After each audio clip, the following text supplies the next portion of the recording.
Hello, my name is Twix, and welcome to the part 3 video to our BFM Autism series.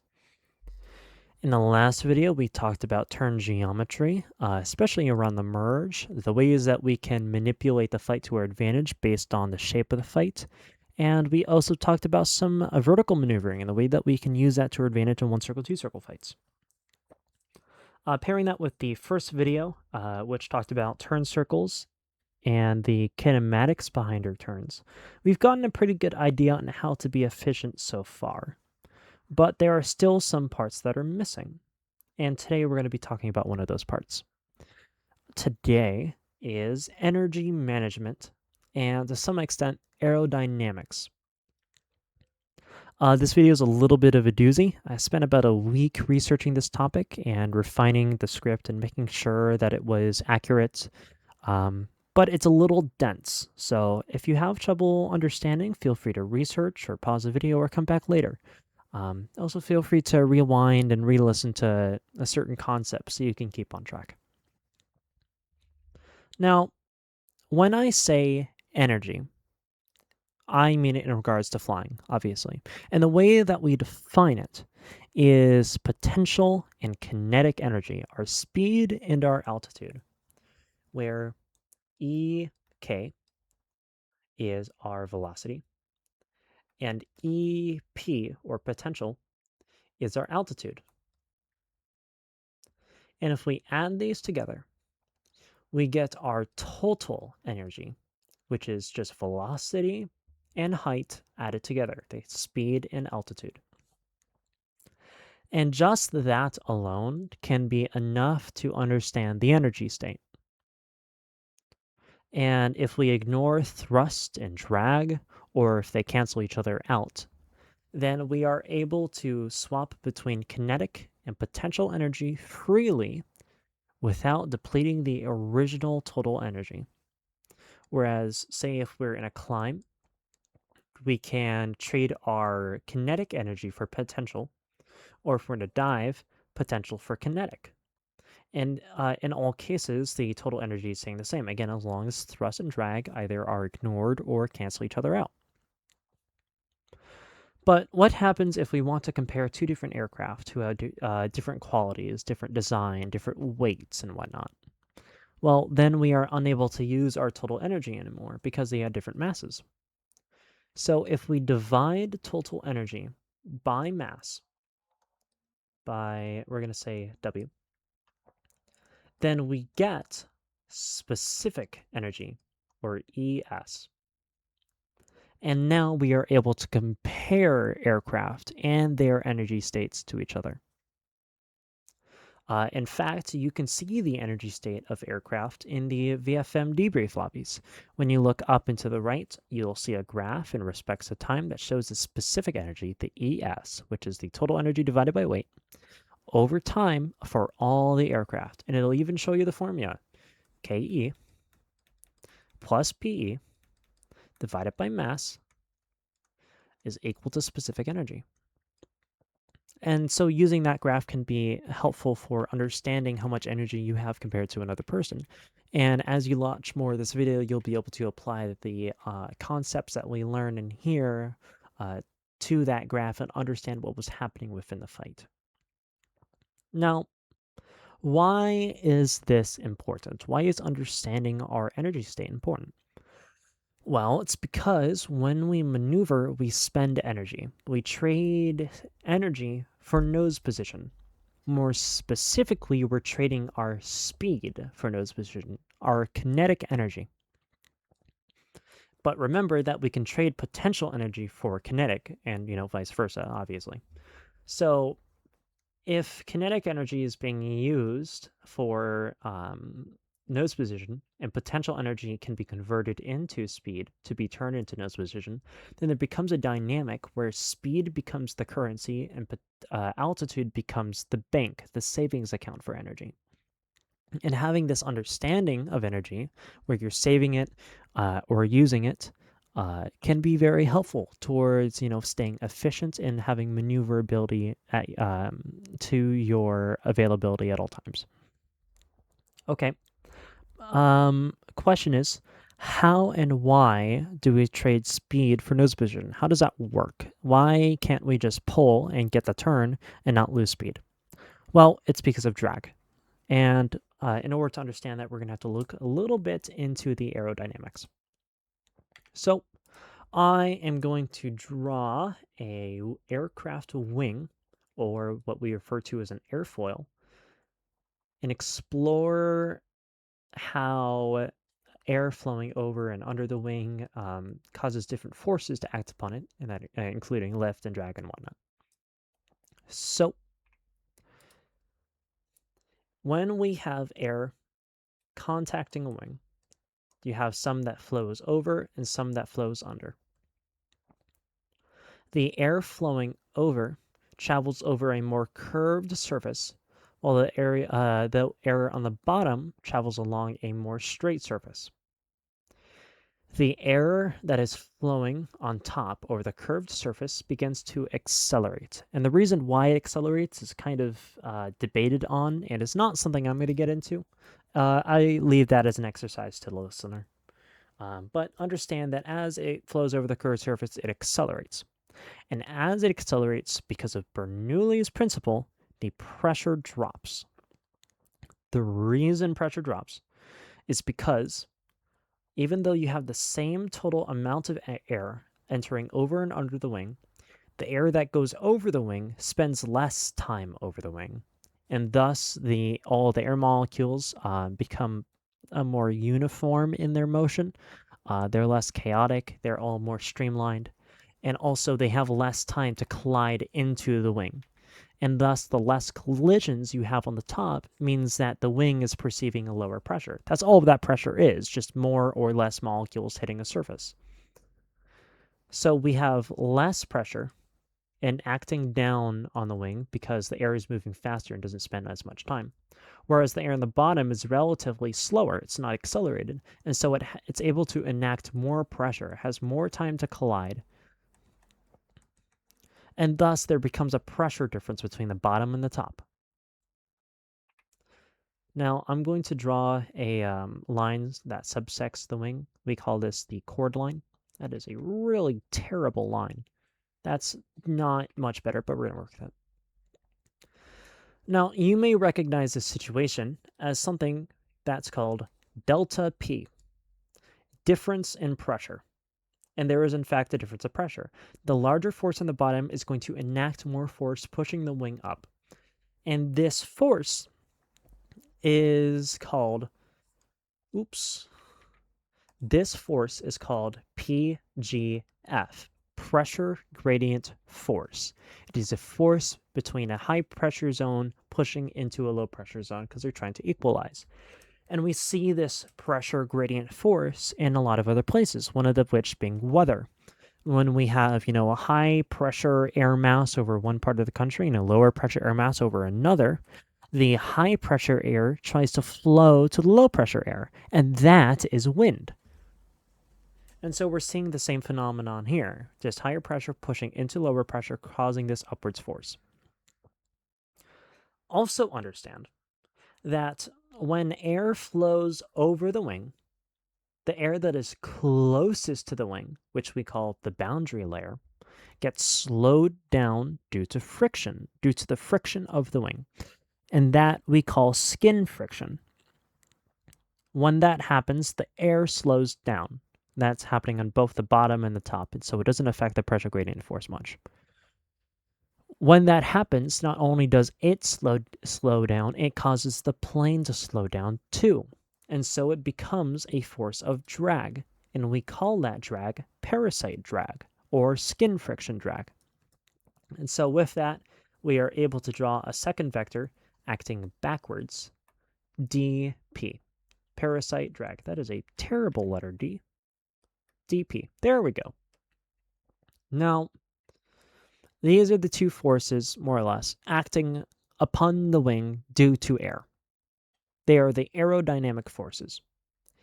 And if we add these together, the vectors, we get one total vector pointing this way. Oops, if I could draw, that would be really nice. Which is the sum of the two, right? that we call total aerodynamic force. Recognize that even though the wing is more or less level, ignore that it's a little canted, even though if this were perfectly straight, because of the skin friction drag, the total aerodynamic force is always going to be leaned backwards somewhat. And so that drag will always be present. Okay, let's keep this concept in the back of our minds for a moment as I define something else. I'm going to redraw this a little bit smaller. We have our flat wing, our airfoil. We're going to draw our chord line. Then we have our pressure gradient force, which is perpendicular to the chord line, and our parasite drag, which is parallel. And then with that, we have our total aerodynamic force, which is the sum of the two.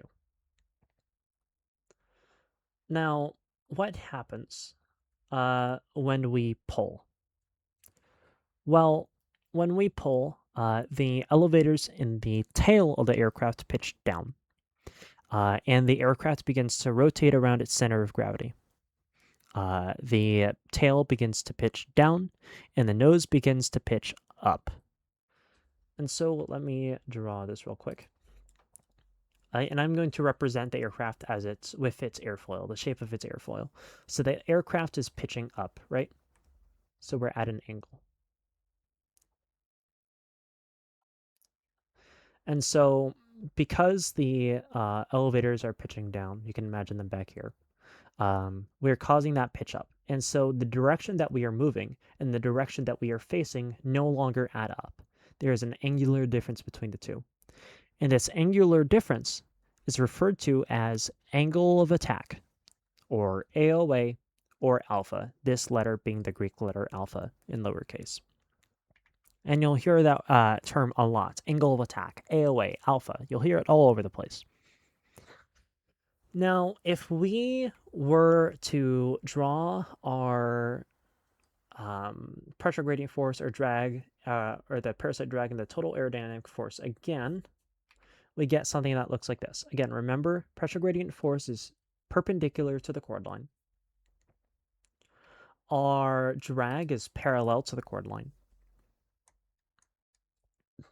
And our total aerodynamic force is the sum of the two. Okay.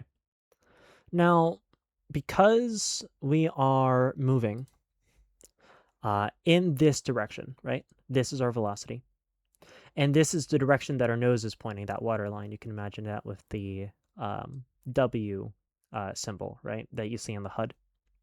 And velocity, you can imagine with that velocity vector, the prograde symbol. I'm actually just going to do this and that. Because our velocity is moving in this direction, that means the wind is attacking us from that direction too. So the wind is coming at us from this direction, even though we're pointing this way. And so the way that the air interacts with the aircraft is a little different.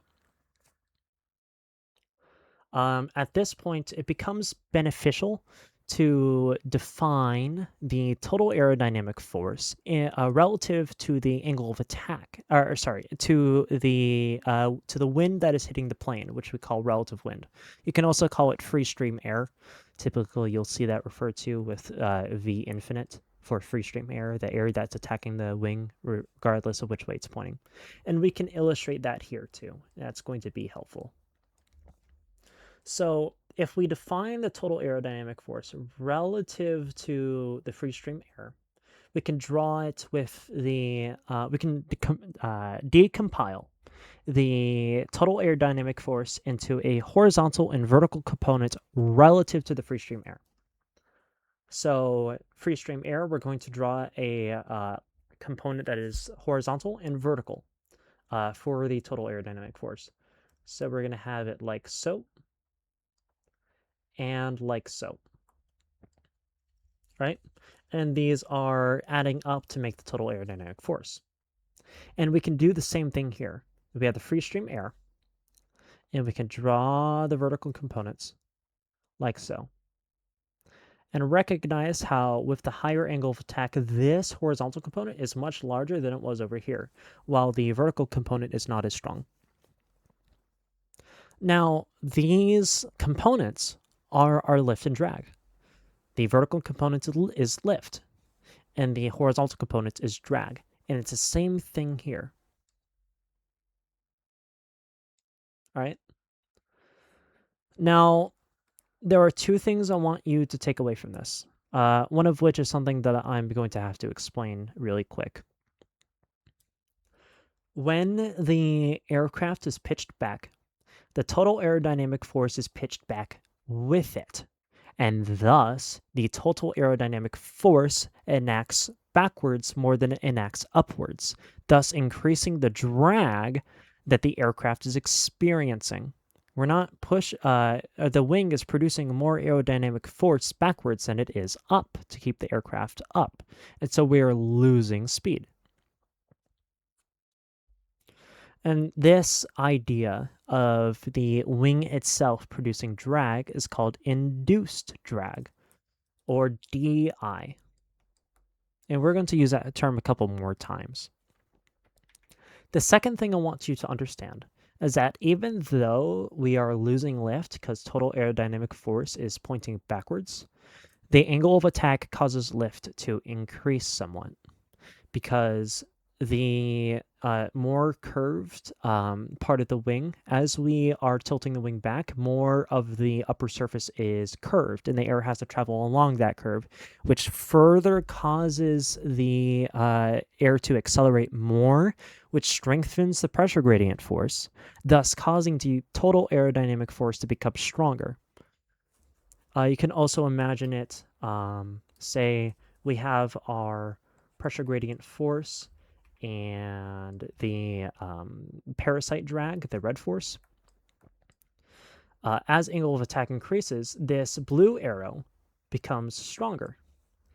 And instead of the total aerodynamic force being here, it ends up being here.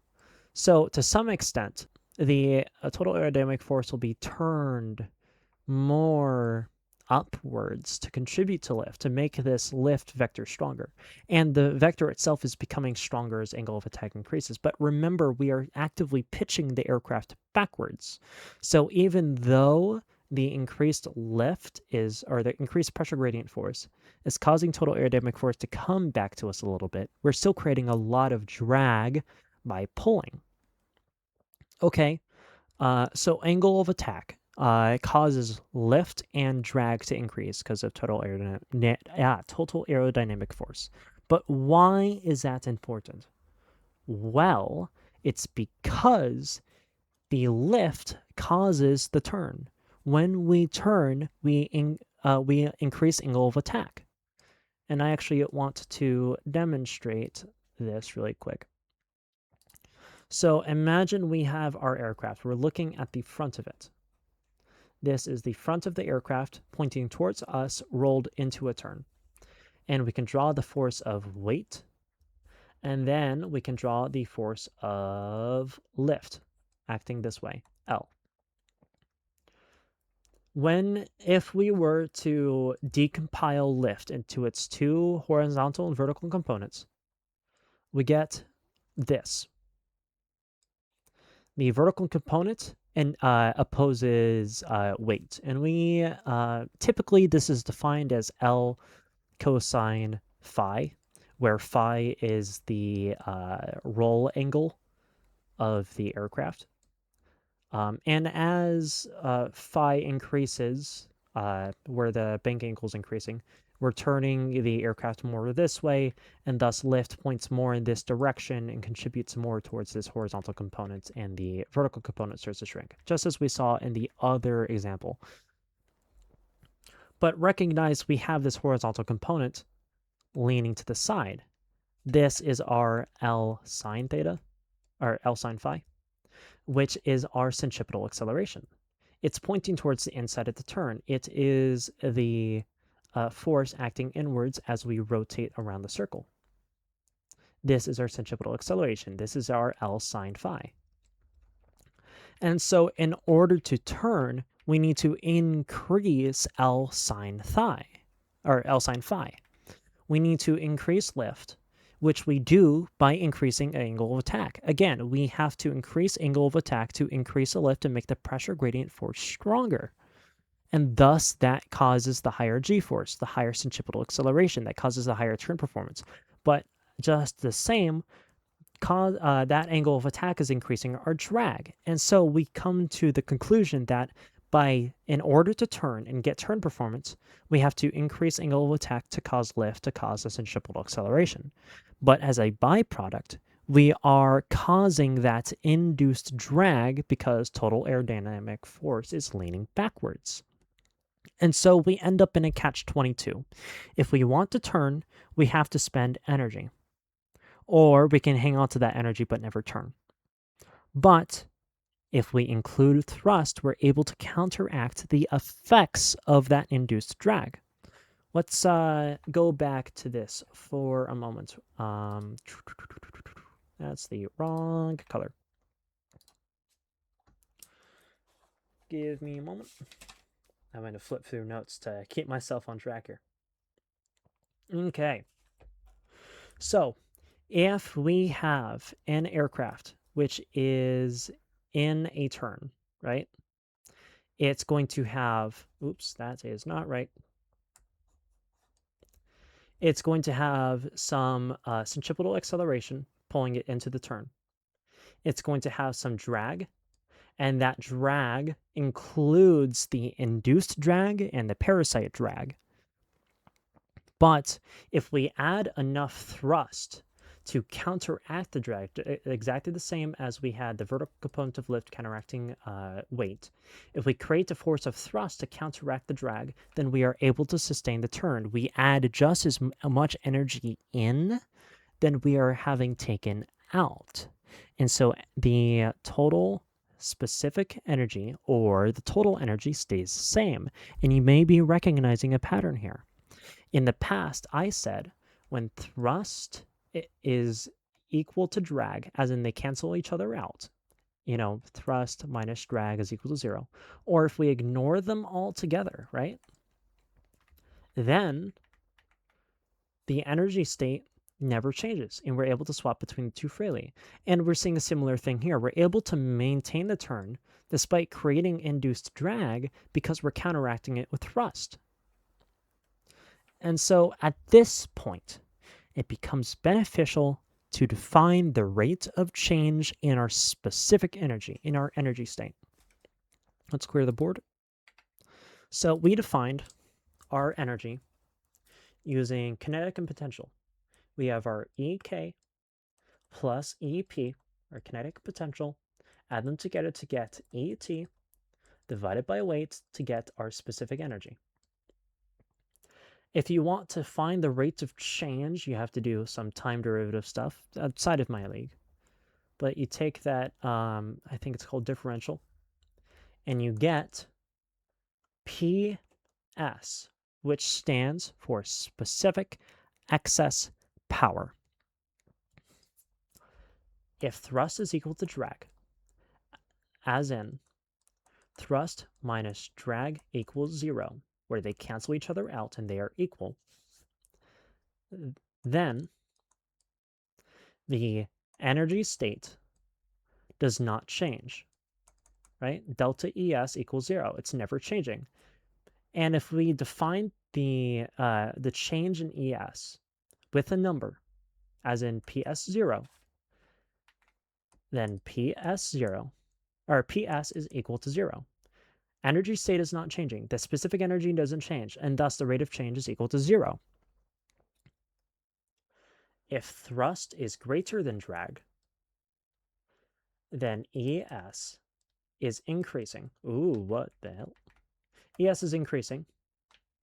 Therefore, PS is a positive number. The rate of change is positive because it's going up.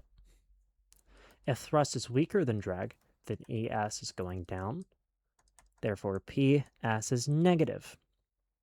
And so by understanding how much thrust we are producing relative to our drag, we are able to predict the change of ES using the rate of change, the PS. And so we're going to cover some examples of aircraft in different situations, in different energy states, and what the PS is doing to understand how certain situations influence it.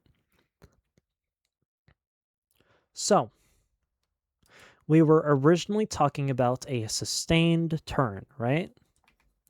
Where we had our aircraft with a centripetal acceleration, and because we were turning, the total aerodynamic force was turning backwards somewhat, which increases induced drag and increases the total drag, right?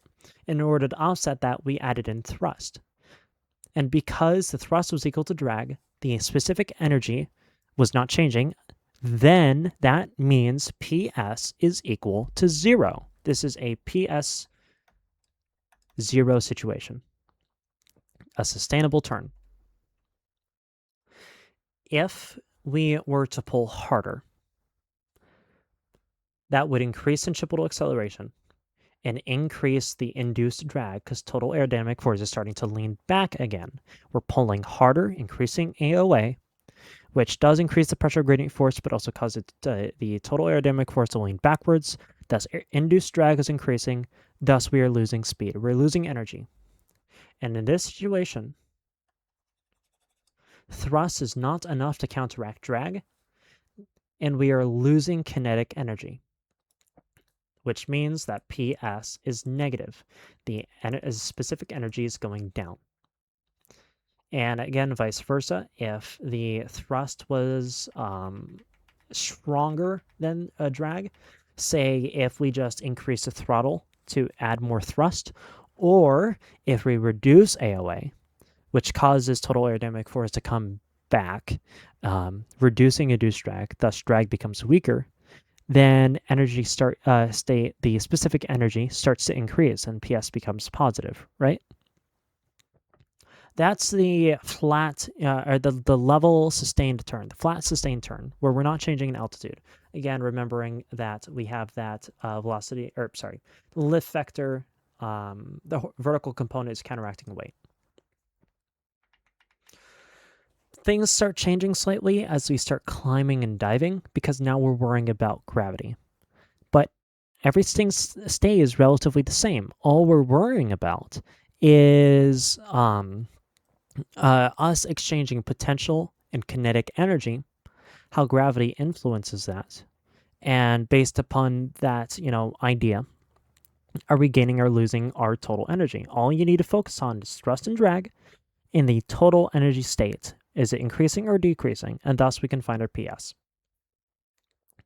We're not going to be covering the differences, we're not going to be covering specific situations with turning versus staying level because they are all the same. The only difference being that A, you have that the lift vector split into two components.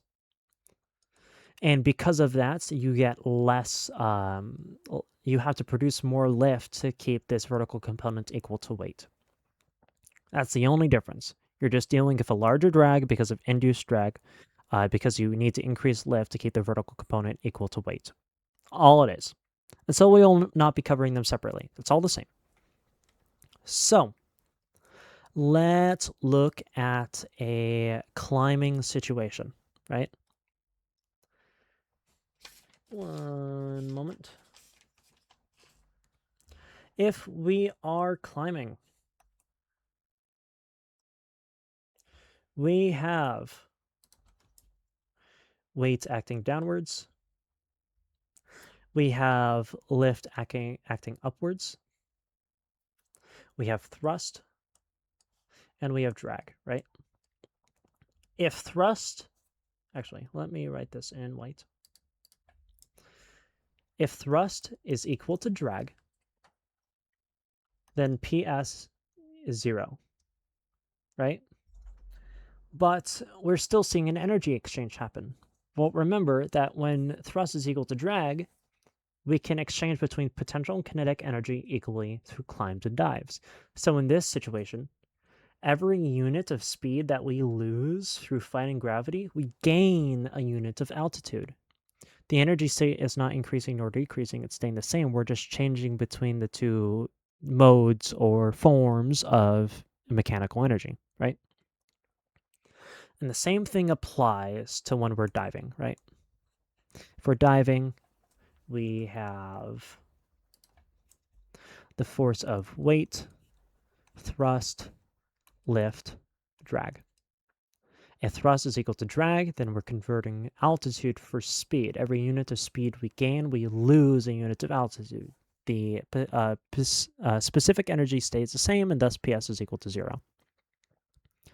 And these dynamics change depending on thrust and drag. I'm going to put these side by side so I can manipulate them easier.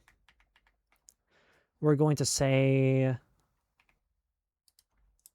we have a climbing situation where thrust is stronger than drag, and lift is here, and we have our weight. Because thrust is stronger than drag, that means PS is positive. We are putting more energy into the situation than we're taking out.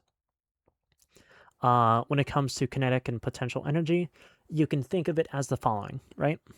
Where if in PS 0, kinetic and potential energy were swapping between each other in one equal unit. It was a 1-to-1 ratio.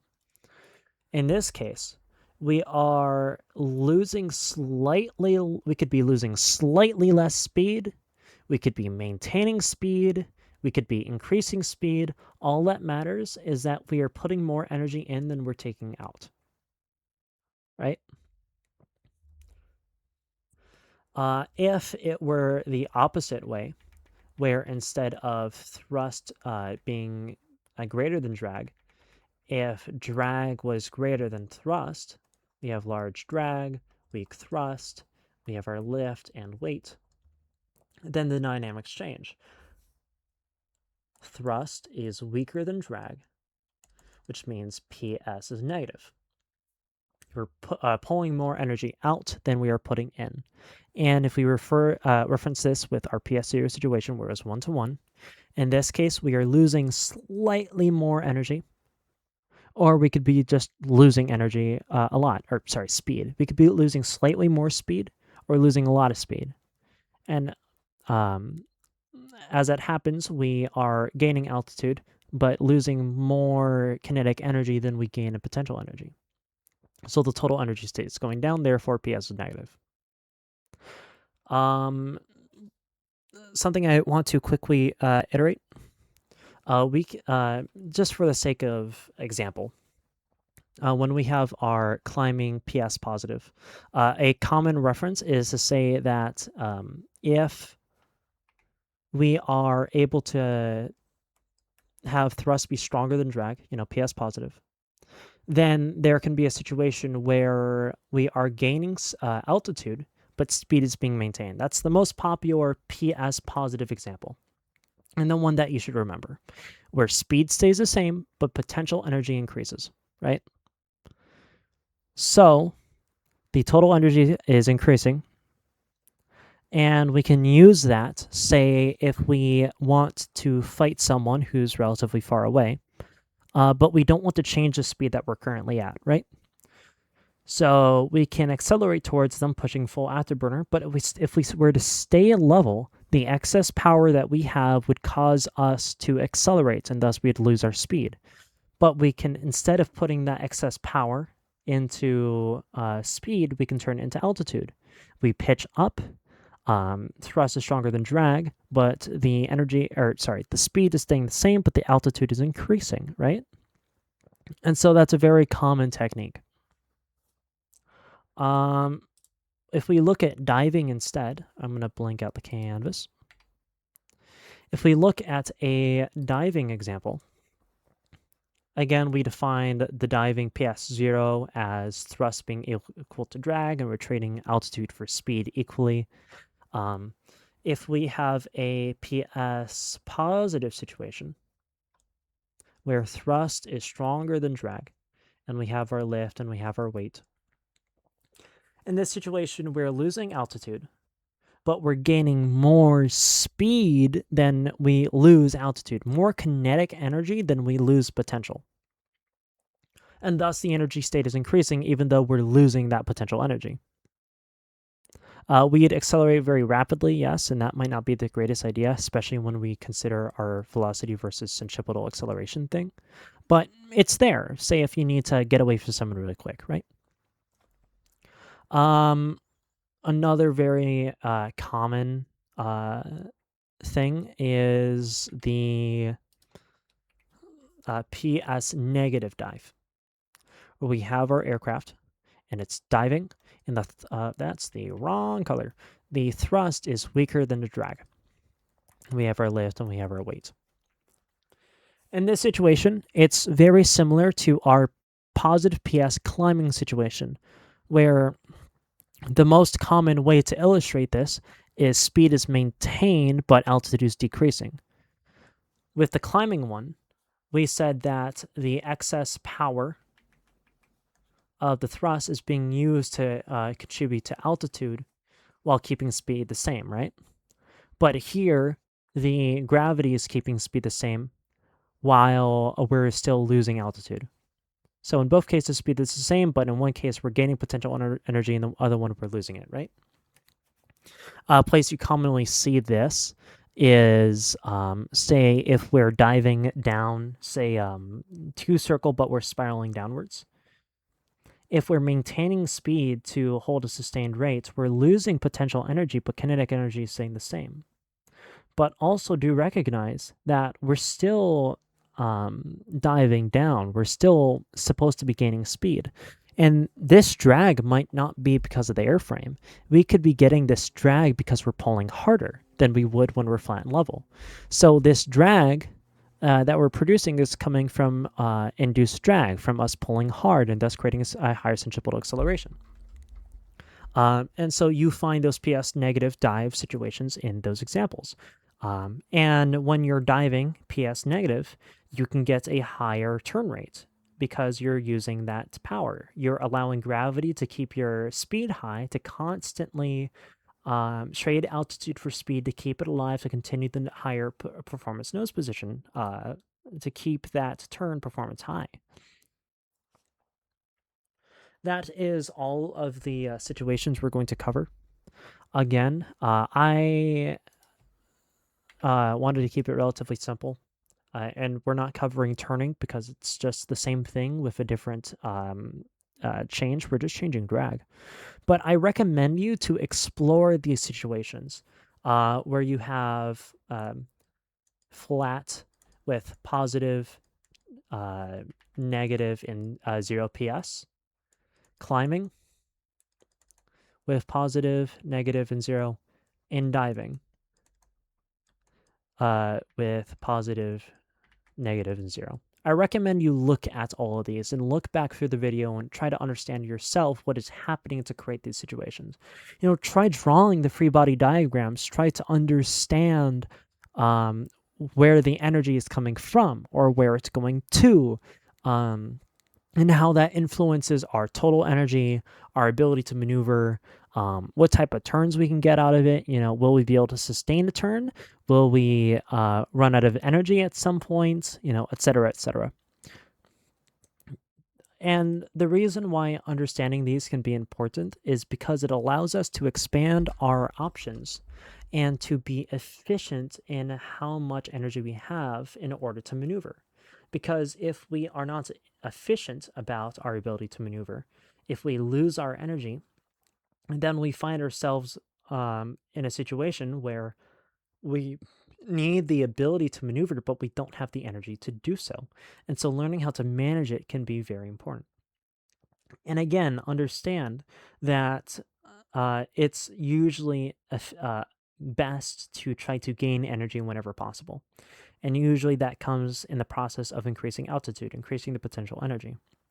Because it's not always correct or effective or useful to increase speed, because velocity versus centripetal acceleration. And that's why a lot of people say energy is life, especially when you get to World War II prop aircraft settings. It's because they care a lot about this potential energy kinetic energy exchange and understanding how PS influences the fight, right? Something else I want you to understand is that when we gain energy, it's not something that we always hold on to. There are two different schools of thought, two different tactics or strategies, if you will, when it comes to energy. One of them is angles fighting, the other one is energy fighting. When it comes to angles fighting, we save up energy in order to use it in a high performance turn. And we refer to those turns as instantaneous turns, where we pull the stick back all the way, getting a very high centripetal acceleration, which will cause a very high turn rate, and a very tight turn radius. It's an instantaneous turn, right? Uh, or we can use it to maintain the energy and use a sustained turn, which is what we see with the PS0 in the flat, or climbing the PS positive and diving the PS negative. Those are sustained turns where we're maintaining the speed to maintain a constant turn. Whereas the other school of thought is energy fighting, where you work to cause the other person to drop out of energy, to lose their specific energy, so they are unable to continue maneuvering, and whereas you have been efficient and able to swoop in for the kill. Both strategies, angles fighting and energy fighting, are equally valid and equally competitive. You'll see a lot of good players using both. And you don't have to commit yourself to one or the other. You can change between these two tactics multiple times within a single given fight. And it's probably best to do so depending on the situation. There may be times where you recognize an opponent, pulls really, really hard for an instantaneous turn, wasting all their energy because of induced drag. And then if you start energy fighting, maintaining your specific energy, you can outperform them and they won't be able to turn with you, and thus you can come around on them. Or on the other hand, if you see somebody do something stupid and they get into a position where you think you can get them by wasting your energy and pulling for a shot, you use the energy that you have available to pull for an instantaneous shot, and you get the nose on, and it spooks them because they weren't paying attention, right? Again, understanding the energy you have and how to use it efficiently and effectively is super duper important, and why it's so important to understand energy management. I, again, implore you to look at these situations and try to understand where we see these types of turns, whether it's sustainable, whether it's instant, how that affects the energy you have, the speed, the altitude, and how you can use that to your advantage in a fight. In fact, there is a graph that will illustrate the PS that we have in given turns, and it's called the energy management diagram, the EM diagram. And typically, it looks like this. And tell me if this looks familiar, right? We have our two axes, the bottom one being velocity, and the vertical one being turn rate. A couple light bulbs are probably flicking on. We define the upper bound like so. Oops. Here comes a couple more light bulbs. If I could draw, that would be nice. There we go. And then we're going to draw another curve. Like so. It could also look like this. We're going to do it like this. And we're going to draw this right boundary like so. Ignore this. I'm too lazy to erase it. Okay, this probably looks familiar, and it's because it is. This top line was our turn rate line that we saw in the first video. And the reason it looks like this is because this is instantaneous turn performance. When we're at a given speed, we max out the amount of centripetal acceleration we're able to pull. And by ripping the stick back, we get a very high turn rate, but it's not sustainable because of induced drag. We start to lose speed, and as we lose speed, we lose turn rate. But down here, we see a second line, and this second line is our PS0 curve. Any line along this, or any point along this line is sustainable. It's our balance between thrust and drag. We're not producing too much drag by pulling harder, and our thrust is not winning out, leaving our turn inefficient. And you'll often see a peak, and this is our peak sustained turn rate point. Typically, people refer to it as a band, and it's best to do so because you can operate in any speed along within the rate band to keep a high sustained turn rate. And you can follow any point along this graph, even down here, and you'll get that turn performance for that given point. You'll also see some other lines on the graph. Typically, they'll look like this. Oops, that is not correct. Can I get this? Whatever. Typically, they will look like this. And these are our turn radius lines. You'll see like 1,000, 2,000, and it increases as you go to the right. And so we start seeing as we get slower, the speed we exist at on PS0. Again, as we get slower, the radius decreases, as we expect from the first video. And even here, we can see that there is a point on the PS0 line where we're able to sustain a small turn radius. Just the same at the corner speed, it's relatively close to our tightest radius. It's not the tightest possible, but it's there. And so by pulling hard here, we can increase centripetal acceleration, get the tightest turn possible at high G, and then ride that down until we get to the speed we want, ease the G, and or the centripetal acceleration, which decreases the drag and allows us to settle on the PS0 line. There's also some other lines for G-force. I believe they should look like so. As you pull higher G, you travel, I believe it's further up on the line. And you are able to navigate the graph using G-force and speed. And say you want to get to this point on the line, well, you just pull higher G and travel to the left as speed decreases, and then ease a G, and you settle back down, right? And so you will see these EM graphs within lots of flight simulators, including VFM. If you go to the Academy channel, there's an aircraft performance tab that you can look at, and it will show you the EM diagrams for these aircraft. And you will see these exact two curves, your instantaneous turn performance curve at the very top, and the PS0 line below it. And there are other PS lines. You'll get like your PS, I believe it's PS negative, or sorry, this is PS negative and this is PS positive, and you will see these lines appear for different PS rates. Say PS negative 100 or PS 100. And these numbers are typically defined in feet per second, as in given altitude changes. In order to hold a given speed, you need to be at this vertical speed in feet per second to achieve that turn performance at that PS line. But VFM only shows a PS0 line, and usually that's enough for most people. If you learn this line and understand the turn performance that exists at a point along that line, and understand the dynamics that are causing your turn, the centripetal acceleration, the induced drag, the velocity versus centripetal acceleration. If you understand those points, you can be a more efficient fighter and navigate the EM graph more effectively to be a more efficient and effective fighter. I'm going to check my notes to make sure I don't have anything else I'm missing before I exit out of this. I do not. Okay.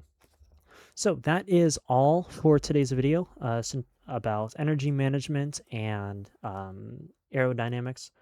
A little bit schizophrenic, a little bit scatterbrained, but it's kind of how these things are. Again, I spent a week researching this. I'm in the process of learning it myself, but I have it mostly figured out.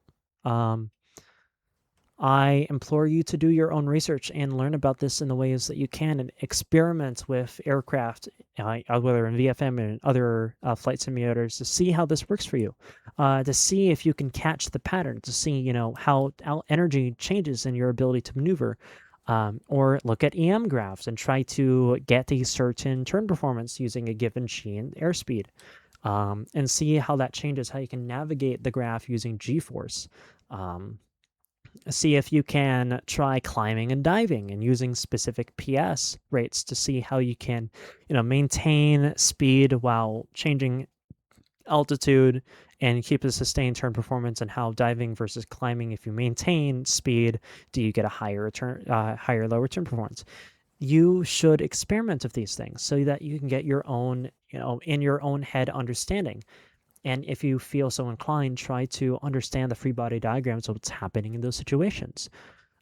It'll be very, very, very helpful towards making you a better pilot because it allows you to trust the physics and trust the airframe. And that will allow you to win your fights more. When you understand what's happening beyond the surface level, it makes everything easier. That is going to be all for today. I expect to post another video this coming Thursday, but we will see. I hope you all have a great day and continue learning.